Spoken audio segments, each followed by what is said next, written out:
ଜୟ ଜଗନ୍ନାଥ ପ୍ରଭୁ thanks of YouTube channel ତରଫରୁ ସବୁ ପିଲାମାନଙ୍କୁ ୱେଲକମ୍।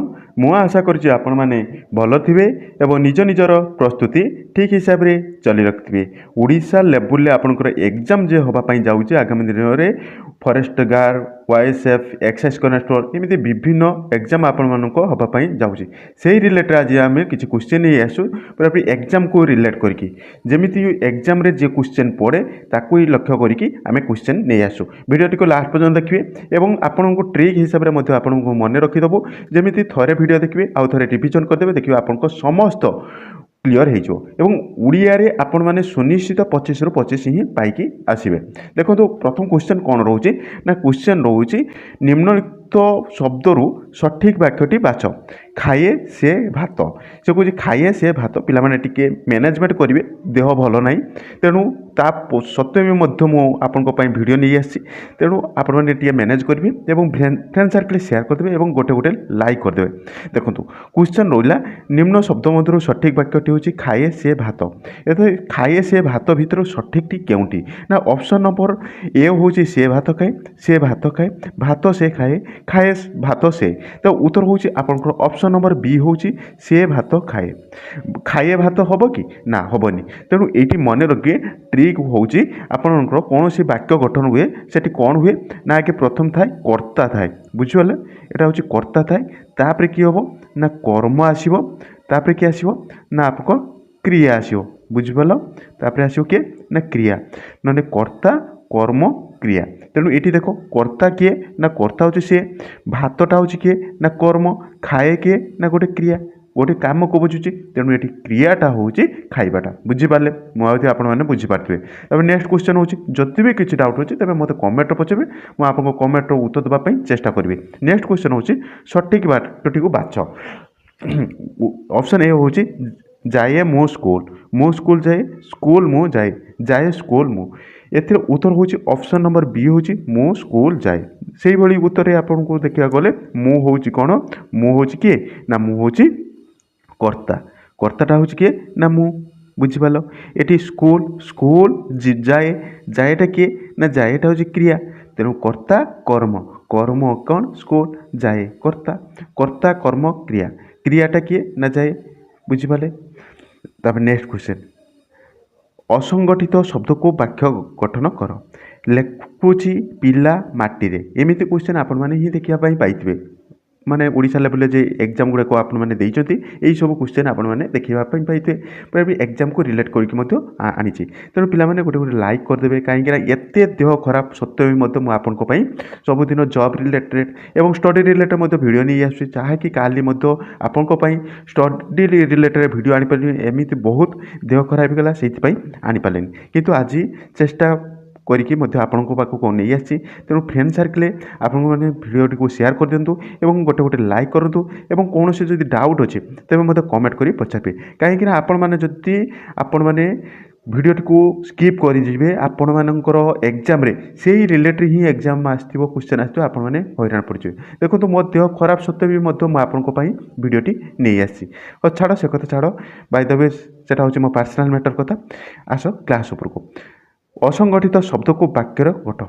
ଲେଖୁଛି ପିଲା ମାଟିରେ, ଉତ୍ତର ହେଉଛି ପିଲା ମାଟିରେ ଲେଖୁଛି, ମାଟିରେ ପିଲା ଖେଳୁଛି, ଖେଳୁଛି ପିଲା ମାଟିରେ ସବୁ। ତେଣୁ ଏଠି ଉତ୍ତର ହେଉଛି କ'ଣ ନା ଏଠି ହେଉଛି ନା ସବୁଗୁଡ଼ିକ ଆପଣଙ୍କର ଠିକ୍ ଉତ୍ତର ଆସିପାରିବ। ଅର୍ଥାତ୍ ଅପସନ୍ ନମ୍ବର ଡି ହେଉଛି ଏଠି ସବୁଗୁଡ଼ାକ ଆସିପାରିବ। ଦେଖ କାହିଁକି ନା ପିଲା ମାଟିରେ ଖେଳୁଛି, ମାଟିରେ ପିଲା ଖେଳୁଛି, ଖେଳୁଛି ପିଲା ମାଟିରେ, ଏସବୁ ତିନିଟା ଉତ୍ତର ଆପଣଙ୍କ ଠିକ୍ ହିସାବରେ ଲାଗୁଛି। ତେଣୁ ଏଠି ଉତ୍ତର ହେବ କ'ଣ ନା ଉତ୍ତର ହେଉଛି ଅପସନ୍ ନମ୍ବର ଡି, ବୁଝିପାରିଲେ? ତାପରେ ନେକ୍ସଟ କ୍ୱେଶ୍ଚନ୍ ହେଉଛି କେଉଁଟି ସରଳ ବାକ୍ୟ? ସିଏ ଆସିଲା ଏବଂ ବସିଲା, ସିଏ ଯଦି ଆସିବ ରାମ ସ୍କୁଲ ଯାଏ, ସିଏ ଆସିଲେ ମୁଁ ଯିବି। ତ ଉତ୍ତର ହେଉଛି ଆପଣଙ୍କର ଅପସନ୍ ନମ୍ବର ସି ହେଉଛି ଉତ୍ତର, ଆପଣମାନଙ୍କର ରାମ ସେ ସ୍କୁଲ ଯାଏ। ଅର୍ଥାତ୍ ଏଠି ହେଉଛି ଆପଣଙ୍କର ସଠିକ୍ ଉତ୍ତରଟି ହେଉଛି ନା ରାମ ସ୍କୁଲ ଯାଏ। ଟ୍ରିକ୍ ହିସାବରେ କହିବାକୁ ଗଲେ ଏଠି ଟ୍ରିକ୍ଟି ମନେ ରଖିବେ। ଟ୍ରିକ୍ଟି କ'ଣ ନା ଟ୍ରିକ୍ଟି ହେଉଛି, ଟ୍ରିକ୍ ଲେଖିଦେଲି, ଟ୍ରିକ୍ଟି ହେଉଛି ନା ଏଠି ଗୋଟିଏ ମାତ୍ର କ୍ରିୟା ଅଛି, ଗୋଟିଏ କ୍ରିୟା ଥିବାରୁ ଏଇଟା ଗୋଟିଏ ସରଳ ବାକ୍ୟ। କୌଣସି ବାକ୍ୟରେ ଗୋଟିଏ କ୍ରିୟା ଥିଲେ, ଏକମାତ୍ର କ୍ରିୟା ଯଦି ରହିବ ସେଠି ହେଉଛି କ'ଣ ନା ସେଠି ହେଉଛି ସରଳ ବାକ୍ୟ, ବୁଝିପାରିଲେ? ତାପରେ ନେକ୍ସଟ କ୍ୱେଶ୍ଚନ୍ କେଉଁଟି ଯୌଗିକ ବାକ୍ୟ? ମୁଁ ଭାତ ଖାଏ, ସେ ଆସିଲା ଏବଂ ଖାଇଲା, ରାମ ଦୌଡ଼ିଲା, ପିଲା ପଢ଼େ। ତେଣୁ ଏଠି ଉତ୍ତର କ'ଣ ହେବ ନା ଉତ୍ତର ହେଉଛି ଅପସନ୍ ନମ୍ବର ବି ହେଉଛି ଉତ୍ତର ଆପଣଙ୍କ ସିଏ ଆସିଲା ଏବଂ ଖାଇଲା। ଉତ୍ତର ହେଉଛି ଅପସନ୍ ନମ୍ବର ବି। କାରଣ କ'ଣ ପାଇଁ ନା ଏଇଟି କେଉଁଠି ଏକ ଯୌଗିକ ବାକ୍ୟ। ମନେ ରଖିଏ ଯୌଗିକ ବାକ୍ୟ କହିବାକୁ ଗଲେ ଆପଣମାନଙ୍କର ନା ଏବଂ ଓ ଲାଗିଥିବ ଯେଉଁ ବାକ୍ୟରେ ସେଇଟା ହେଉଛି ଯୌଗିକ ବାକ୍ୟ। ଯୌଗିକ ବାକ୍ୟ କେମିତି ନା ଓ ଆଉ ଏବଂ ଲାଗିଥିଲେ ସେଇଟା ହେଉଛି ଯୌଗିକ ବାକ୍ୟ। ତାପରେ ନେକ୍ସଟ କ୍ୱେଶ୍ଚନ୍ ହେଉଛି କେଉଁଠି ଏକ ମିଶ୍ର ବାକ୍ୟ? ମୁଁ ଖାଏ, ସେ ଦୌଡ଼େ, ସେ ଆସିଲେ ମୁଁ ଯିବି, ପିଲା ଖେଳେ। ତ ଉତ୍ତର ହେଉଛି ଆପଣଙ୍କର ଅପସନ୍ ନମ୍ବର ସି ହେଉଛି ଉତ୍ତର ନା ସେ ଆସିଲେ ମୁଁ ଯିବି। ଯେହେତୁ ମିଶ୍ର ବାକ୍ୟ କାହା କୁହାଯାଏ ମନେ ରଖିବେ ଯେଉଁ ବାକ୍ୟରେ ଯଦି ଯେତେବେଳେ ଏସବୁ ରହିବ। ଲେଖିଦେଉଛି ଏଠି ଯଦି ଆଉ କ'ଣ ରହିବ ନା ଯେତେବେଳେ ହେଲା ଯେତେବେଳେ ଇଏ ସବୁ ରହିବ ମାନେ ଆପଣମାନେ ଜାଣିବେ କ'ଣ ନା ଏଟା ଗୋଟେ ମିଶ୍ର ବାକ୍ୟ। ଗୋଟିଏ କ୍ରିୟା ରହିଲେ ସରଳ ବାକ୍ୟ ଓ ଏବଂ ରହିଲେ ଯୌଗିକ ବାକ୍ୟ। ମିଶ୍ର କାହା କୁହନ୍ତି ନା ଯଦି ଯେତେବେଳେ ରହିଲେ ମିଶ୍ର ବାକ୍ୟ। ବୁଝିପାରିଲେ? ସରଳ ଜଟିଳ ଯୌଗିକ ବୁଝିପାରିଥିବେ। ତାପରେ ନେକ୍ସଟ କ୍ୱେଶ୍ଚନ୍ ହେଉଛି କର୍ତ୍ତା କେଉଁଠି? ରାମ ପୁସ୍ତକ ପଢ଼ୁଛି। ଏଇଥିରେ କର୍ତ୍ତା କିଏ? ତ ଉତ୍ତର ହେଉଛି ଆପଣଙ୍କର ଅପସନ୍ ଏ ହେଉଛି ରାମ, ବି ହେଉଛି ପୁସ୍ତକ, ସି ହେଉଛି ପଢ଼ୁଛି, ଡି ହେଉଛି କିଛି ନୁହେଁ। ତ ଉତ୍ତର ହେଉଛି ଆପଣମାନଙ୍କ ଅପସନ୍ ନମ୍ବର ଏ ହେଉଛି ରାମ। ରାମ ଯେହେତୁ କୌଣସି କାମଟାକୁ କରୁଛି ତେଣୁ ଏଠି ହେଉଛି ରାମ ହେଉଛି କର୍ତ୍ତା। ବୁଝିପାରିଲେ ନା ଯିଏ କାମଟା କରେ ସିଏ ହେଉଛି କର୍ତ୍ତା। ମୁଁ ଖାଏ ଅର୍ଥ ମୁଁଟା ହେଉଛି ଏଠି କର୍ତ୍ତା। ରାମ ଲେଖେ, ରାମ ହେଉଛି କର୍ତ୍ତା କାମଟା କରିଥାଏ। ବୁଝିପାରିଲେ? କିଏ କରିଥାଏ ନା ରାମ କରିଛି। ବା ଏଇଠି କ'ଣ କରିବେ ନା ଆପଣମାନେ ଏଠି ପ୍ରଶ୍ନ କଲେ ମଧ୍ୟ ଜାଣିପାରିବେ କିଏ ପଢ଼ୁଛି। କର୍ତ୍ତାକୁ ପ୍ରଶ୍ନ କଲେ ଜାଣିପାରିବେ କର୍ତ୍ତା କିଏ ପଢ଼ୁଛି ନା ରାମ ପଢ଼ୁଛି। ତେଣୁ ଏଠି କର୍ତ୍ତା କିଏ ନା କର୍ତ୍ତା ହେଉଛି ଆପଣଙ୍କର ରାମ। ବୁଝିପାରିଲେ? ଆପଣମାନେ ବୁଝିପାରୁଥିବେ। ତେଣୁ ନେକ୍ସଟ କ୍ୱେଶ୍ଚନ୍ ହେଉଛି ଆପଣଙ୍କର 8 ନମ୍ବର କ୍ୱେଶ୍ଚନ୍ ହେଉଛି କର୍ମ କେଉଁଠି? ସିଏ ମୋତେ ଡାକିଲା କିଛି ନୁହେଁ। ତେଣୁ ଉତ୍ତର ହେଉଛି ଆପଣମାନଙ୍କ ଅପସନ୍ ନମ୍ବର ବି ହେଉଛି ଉତ୍ତର ମତେଟା ହେଉଛି କ'ଣ ନା କର୍ମଟା ହେଉଛି ଲେଖିବା, ଡାକିବା, ଖାଇବା, ଲେଖିବା, ପଢ଼ିବା, ଦୌଡ଼ିବା ଏସବୁ ଗୋଟେ କର୍ମ। ତେଣୁ ଏଠି ହେଉଛି କର୍ମଟା କିଏ ନା କର୍ମ ହେଉଛି ଡାକିବା। ମୋତେ ଡାକିଲା। ବୁଝିପାରିଲ? ଏଠି କ୍ରିୟା କିଏ ନା କ୍ରିୟା ହେଉଛି ଡାକିଲା। ମୋତେ ହେଉଛି କର୍ମ। ବୁଝିପାରିଲେ? କର୍ମକୁ ନେଇକି କ୍ରିୟାଟି ହୋଇଥାଏ। ତେଣୁ ସିଏ ହେଉଛି କର୍ତ୍ତା। ଡାକିଲା କିଏ ନା ଡାକିଲା ହେଉଛି କ୍ରିୟା, ମୋତେ ହେଉଛି କର୍ମ। ବୁଝିପାରିଲେ? ତାପରେ ନେକ୍ସଟ କ୍ୱେଶ୍ଚନ୍ ହେଉଛି କ୍ରିୟା କେଉଁଠି? ମୁଁ ଭାତ ଖାଏ କିଛି ନୁହେଁ। ତ ଉତ୍ତର ହେଉଛି ଆପଣଙ୍କର ଖାଇଏଟା ହେଉଛି ଆପଣଙ୍କର କ୍ରିୟା। କ'ଣ ପାଇଁ ନା ଖାଏ ନା ଯେଉଁଟା ଆପଣଙ୍କ କୌଣସି କାମଟା କରୁଛି।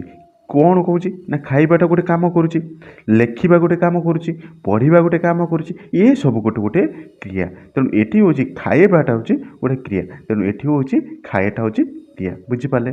ତାପରେ ନେକ୍ସଟ କ୍ୱେଶ୍ଚନ୍ ହେଉଛି କେଉଁଠି ପ୍ରଶ୍ନ ବାକ୍ୟ? ମୁଁ ଯାଏ, ତୁମେ କେଉଁଠାକୁ ଯାଉଛ, ସିଏ ଯାଏ, ପିଲା ପଢ଼େ। ତ ଉତ୍ତର ହେଉଛି ଅପସନ୍ ନମ୍ବର ବି ତୁମେ କେଉଁଠାକୁ ଯାଉଛ। କ'ଣ ପାଇଁ ନା ଯେହେତୁ ଏଠି ପ୍ରଶ୍ନବାଚୀ ରହିଛି ତେଣୁ ଏଠି ହେଉଛି ପ୍ରଶ୍ନବାଚୀ ବାକ୍ୟ ବା କେଉଁଠାରେ, ଯେଉଁଠାରେ, କେଉଁଠାକୁ ଯାଉଛ, କ'ଣ କରୁଛ ଏସବୁ କ୍ୱେଶ୍ଚନ୍ ଆସିଲେ ବା ପ୍ରଶ୍ନ ବାକ୍ୟ ଥିଲେ ସେଠାରେ କ'ଣ ହେବ ପ୍ରଶ୍ନ ମାର୍କ ଚିହ୍ନଟି ଥିବ। ତେଣୁ ସେଠି ଜାଣିପାରିବେ ଆପଣମାନେ ପ୍ରଶ୍ନ ବାକ୍ୟଟି। ବୁଝିପାରିଲେ? ତାପରେ ନେକ୍ସଟ କ୍ୱେଶ୍ଚନ୍ ହେଉଛି ରାମ ଭାତ ଖାଉଛି। କର୍ତ୍ତା କେଉଁଠି?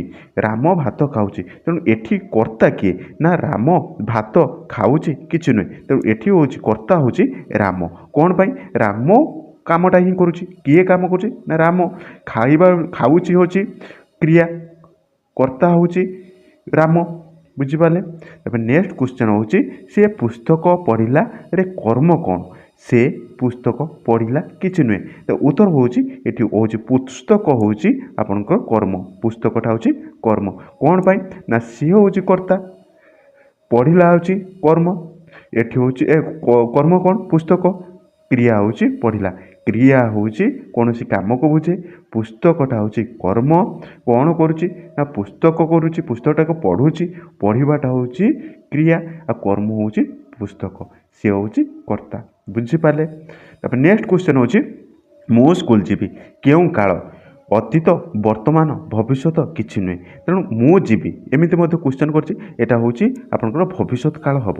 କ'ଣ ପାଇଁ ମୁଁ ମଧ୍ୟ ନେକ୍ସଟ କ୍ଲାସ୍ରେ ମଧ୍ୟ କହିଥିଲି ଆପଣମାନଙ୍କର ବୋ ବା ବୁ ଆଉ ବୁ ବେ ଥିଲେ ଏସବୁ ଗୋଟେ ଗୋଟେ କ'ଣ ହେବ, ଏସବୁ ଗୋଟେ ଗୋଟେ ଆପଣଙ୍କର ଭବିଷ୍ୟତ କାଳ ହେବ। ଭବିଷ୍ୟତ କାଳ ହେବ। ଆଉ ଲ ଲା ଲୁ ଲେ ଥିଲେ ଅତୀତ କାଳ ହେବ। ଟିଟା ଟିଏ ଥିଲେ ବର୍ତ୍ତମାନ କାଳ ହେବ। ବୁଝିପାରିଲେ? ସିଏ ଦୌଡ଼ିଲା କେଉଁ ବାକ୍ୟ? ସରଳ, ଯୌଗିକ, ମିଶ୍ର, ଜଟିଳ। ନା ସିଏ ଦୌଡ଼ିଲା ଏକ ଜଟିଳ ବାକ୍ୟ। ସିଏ ଯେଉଁ ଦୌଡ଼ିଲା ଏକ ଜଟିଳ ବାକ୍ୟ। ଏଥିରେ କୌଣସି କ'ଣ ଏବଂ ଟି ଏମିତି କିଛି ଅଛି କି? ତେଣୁ ନାହିଁ, ମାନେ ଏଇଟା ହେଉଛି ଗୋଟେ ସରଳ ବାକ୍ୟ। ବୁଝିପାରିଲେ? ଏବେ ନେକ୍ସଟ କ୍ୱେଶ୍ଚନ୍ ହେଉଛି ସିଏ ଆସିଲା ଓ ବସିଲା। ସିଏ ଆସିଲା ଏବଂ ବସିଲା ସରଳ, ଯୌଗିକ, ମିଶ୍ର କିଛି ନୁହେଁ। ତ ଉତ୍ତର ହେଉଛି ଅପସନ୍ ନମ୍ବର ବି ହେଉଛି ଯୌଗିକ ବାକ୍ୟ। କ'ଣ ପାଇଁ ଯୌଗିକ ବାକ୍ୟ? ତା ମଧ୍ୟ ଆଗରୁ ମଧ୍ୟ କହିଥିଲି ନା ଯେଉଁ ବାକ୍ୟରେ ଏବଂ ଓ ଏସବୁ ଥିବ ମାନେ ତାକୁ ମନେ ରଖିବ ଯୌଗିକ ବାକ୍ୟ। ତାପରେ ନେକ୍ସଟ କ୍ୱେଶ୍ଚନ୍ ହେଉଛି ସିଏ ଆସିଲେ ମୁଁ ଯିବି କେଉଁ ବାକ୍ୟ? ସିଏ ଆସିଲେ ମୁଁ ଯିବି ସରଳ, ଯୌଗିକ, ମିଶ୍ର କିଛି ନୁହେଁ। ତେବେ ଉତ୍ତର ହେଉଛି ଅପସନ୍ ନମ୍ବର ସି ହେଉଛି ମିଶ୍ର ବାକ୍ୟ। ସିଏ କ'ଣ ପାଇଁ? ନା ଏଠି ଦୁଇଟି ବାକ୍ୟ ଅଛି। ସିଏ ଆସିଲେ ମୁଁ ଯିବି। ତେଣୁ ଏଇଠି ଦୁଇଟି ବାକ୍ୟ ଯେହେତୁ ରହୁଛି ତେଣୁ ଏଇଟା ହେଉଛି ମିଶ୍ର ବାକ୍ୟ। ବୁଝିପାରିଲେ? ତାପରେ ନେକ୍ସଟ କ୍ୱେଶ୍ଚନ୍ ହେଉଛି ପିଲାଟି ମାଟିରେ ଖେଳୁଛି କ୍ରିୟା କେଉଁଟି? ପିଲାଟି ମାଟିରେ ଖେଳୁଛି। ଏଠି ହେଉଛି ପିଲା ମାଟିରେ ଖେଳୁଛି କିଛି ନୁହେଁ। ତ ଉତ୍ତର ହେଉଛି ଅପସନ୍ ନମ୍ବର ସି ହେଉଛି ଖେଳୁଛି। ଖେଳୁଛି ଗୋଟିଏ କ'ଣ? ନା କ୍ରିୟା। ଖେଳିବାଟା ଗୋଟିଏ କ୍ରିୟା, ଲେଖିବା ଗୋଟିଏ କ୍ରିୟା, ଖାଇବା ଗୋଟିଏ କ୍ରିୟା। ବୁଝିପାରିଲେ? ମାନେ ଏଠି ପିଲାଟି କ'ଣ? ପିଲାଟି ଏଠି କ'ଣ? ନା ପିଲାଟି ଅଛି କର୍ତ୍ତା। କର୍ମ କ'ଣ? ନା କର୍ମ ହେଉଛି ମାଟି। କ୍ରିୟା କ'ଣ? ନା ଖେଳୁଛି। ବୁଝିପାରିଲେ? କର୍ତ୍ତା, କର୍ମ, କ୍ରିୟା। ବୁଝିପାରିଲେ ତ? ଗୋଟେ ବାକ୍ୟରେ ତିନିଟା ହିଁ ଥାଏ, କର୍ତ୍ତା, କର୍ମ, କ୍ରିୟା। ତେଣୁ କର୍ତ୍ତା କିଏ ବୁଝିପାରିଲେ, କ୍ରିୟା କିଏ ବୁଝିପାରିଲେ, ଆଉ କର୍ମ କିଏ ବୁଝିପାରିଲେ ତ? କୌଣସି ଡାଉଟ୍ ଅଛି? ଯଦି ବି ଡାଉଟ୍ ଥାଏ ତେବେ ନେକ୍ସଟ କ୍ଲାସ୍ରେ ମୋତେ କମେଣ୍ଟ କରିବେ, ମୁଁ ରିପିଟେଡ୍ କରିଦେବି। ତାପରେ ନେକ୍ସଟ କ୍ୱେଶ୍ଚନ୍ ଆସୁଛି ଆପଣମାନଙ୍କର ତୁମେ କେଉଁଠି ଯାଉଛ କେଉଁ ବାକ୍ୟ? ବିସ୍ମୟ, ପ୍ରଶ୍ନ, ଆଜ୍ଞା, ବିବୃତ୍ତି। ଦେଖନ୍ତୁ ତୁମେ କେଉଁଠାକୁ ଯାଉଛ? ବିସ୍ମୟ ହେବନି, ବିସ୍ମୟ ସୂଚକ ଥିଲେ ବିସ୍ମୟ ସୂଚକ ହୋଇଥାନ୍ତା। ଏଇଟା ବିସ୍ମୟ ସୂଚକ ପ୍ରଶ୍ନ ଯେହେତୁ ଅଛି ଏଠି ହେଉଛି ପ୍ରଶ୍ନ ଅଛି, ତେଣୁ ଏଇଟା ହେଉଛି ପ୍ରଶ୍ନବାଚୀ ବାକ୍ୟ। ବୁଝିପାରିଲେ? ଅପସନ୍ ନମ୍ବର ବି ହେଉଛି ପ୍ରଶ୍ନବାଚୀ। ତାପରେ ନେକ୍ସଟ କ୍ୱେଶ୍ଚନ୍ ହେଉଛି ଦରଜା ବନ୍ଦ କର କେଉଁ ବାକ୍ୟ? ପ୍ରଶ୍ନ, ଆଜ୍ଞା, ବିବୃତ୍ତି, ବିସ୍ମୟ। ତ ଉତ୍ତର ହେଉଛି ଆପଣଙ୍କର ଆଜ୍ଞାତ୍ମକ। କ'ଣ ପାଇଁ ଆଜ୍ଞାତ୍ମକ ହେଲା?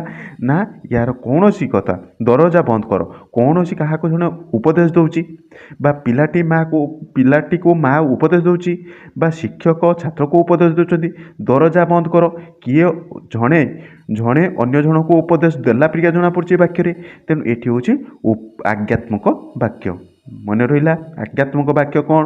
କିଏ କାହାକୁ ଉପଦେଶ ଦେଲେ ସେଇଟା ହେଉଛି ଆଜ୍ଞାତ୍ମିକ ବାକ୍ୟ ରୂପରେ ବିବେଚନା କରାଯାଇଥାଏ। ତାପରେ ନେକ୍ସଟ କ୍ୱେଶ୍ଚନ୍ ହେଉଛି ଲାଷ୍ଟ କ୍ୱେଶ୍ଚନ୍ ଆହା କେତେ ସୁନ୍ଦର କେଉଁ ବାକ୍ୟ? ପ୍ରଶ୍ନ, ବିବୃତ୍ତି, ବିସ୍ମୟ, ଆଜ୍ଞା। ଦେଖନ୍ତୁ ଯେହେତୁ ଏଠି ବିସ୍ମୟ ସୂଚକ ବାକ୍ୟର ଅଛି, ଚିହ୍ନ ଅଛି ବିସ୍ମୟ ସୂଚକର, ତେଣୁ ଏଠି ଆଖି ବୁଝିକି କ'ଣ କରିବେ ନା ବିସ୍ମୟ ସୂଚକ ଦେବେ। ତେଣୁ ଭିଡ଼ିଓଟି ପିଲାମାନେ କେମିତି ଲାଗିଲା ମୋତେ କମେଣ୍ଟରେ ଜଣାଇବେ ଏବଂ ଆପଣମାନେ କେଉଁ ରିଲେଟେଡ଼ ଭିଡ଼ିଓ ଦେଖିବା ପାଇଁ ଚାହୁଁଛନ୍ତି ତେବେ ମୋତେ କମେଣ୍ଟ କରିବେ। ମୁଁ ସେଇ ରିଲେଟେଡ଼ ଆପଣଙ୍କ ପାଖକୁ ନେଇ ଆସିବି ଏବଂ ଯଦି କୌଣସି ଡାଉଟ୍ ଥାଏ ତେବେ ମୋତେ କମେଣ୍ଟ କରିବେ। ମୁଁ ଆପଣଙ୍କ କମେଣ୍ଟର ଉତ୍ତର ଦେବା ପାଇଁ ଚେଷ୍ଟା କରିବି ବା ନେକ୍ସଟ କ୍ଲାସ୍ରେ ଆପଣଙ୍କୁ ସେଇ ରିଲେଟେଡ଼ କ୍ୱେଶ୍ଚନ୍ ନେଇ ଆସିବି। Thank you watching video. ଜୟ ଜଗନ୍ନାଥ।